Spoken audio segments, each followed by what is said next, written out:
Hi there, friends and fellow crafters. It's LeeAnn, and I am here today with Imagine Crafts and a Halloween party invitation. So let's get started.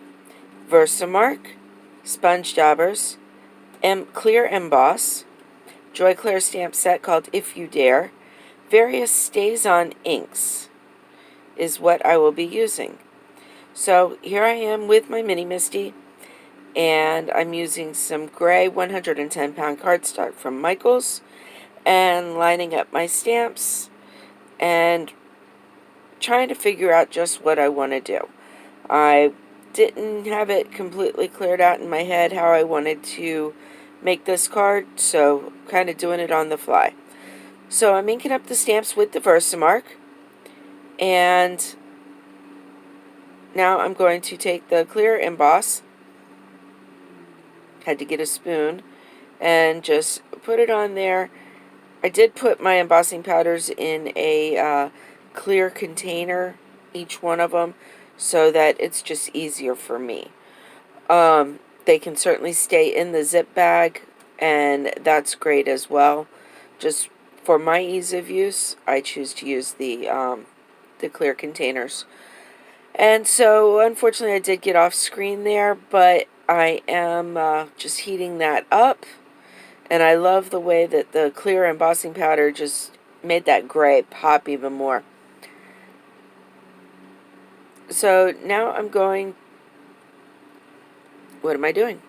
First I'm masking the tombstone, and now I decided to use my anti-static bag because I forgot to use it the first time. And now I'm going to stamp out another tombstone.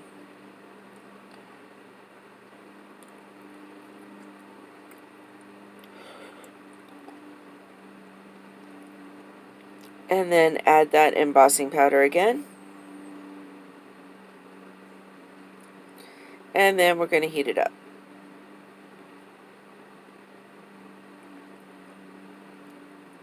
Unfortunately, I changed my room around some, and my plug isn't where it needs to be to give me a good reach for video.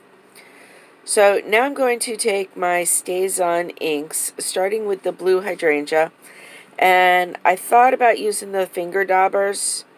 Now this is sped up quite a bit, and I found it just easier to just go ink to paper. It's my method.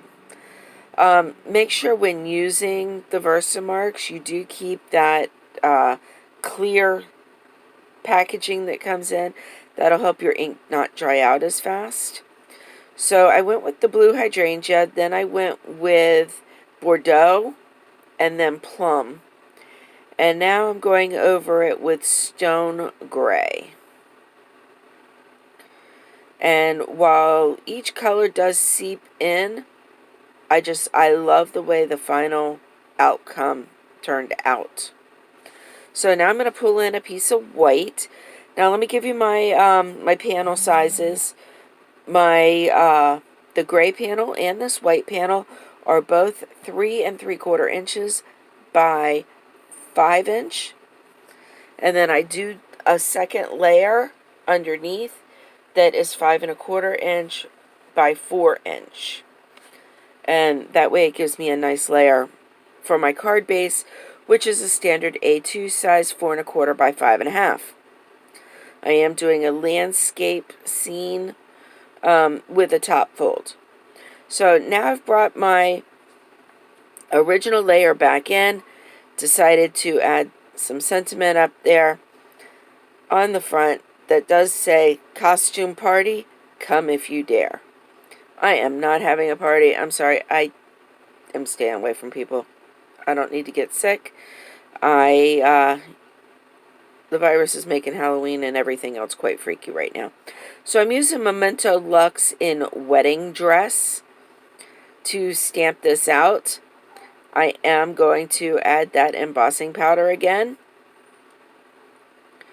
And then I will put these layers together.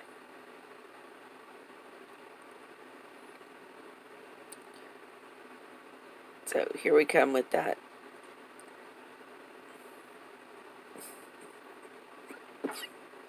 Can you see the gloss? from the embossing powder. I love the way it looks.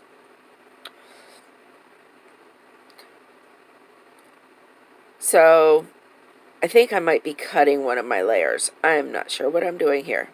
There we go. I had to get my tape. Sorry about that. Okay, we're going to talk tape.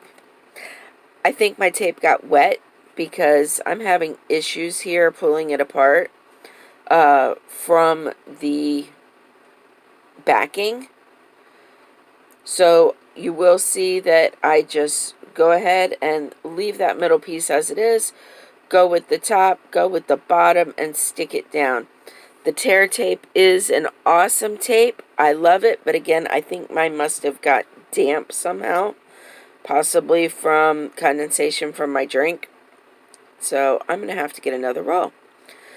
So, as I said, I put my top panel down on a black layer of cardstock, which I added to my base. Now I have to cut my gray layer that I'm going to put for the inside, which is the actual invitation part.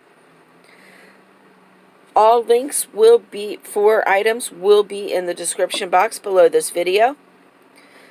Please hit like and subscribe if you're not already. The design team does some amazing projects, and I hope you get to see them all. Thanks for joining me today with my video.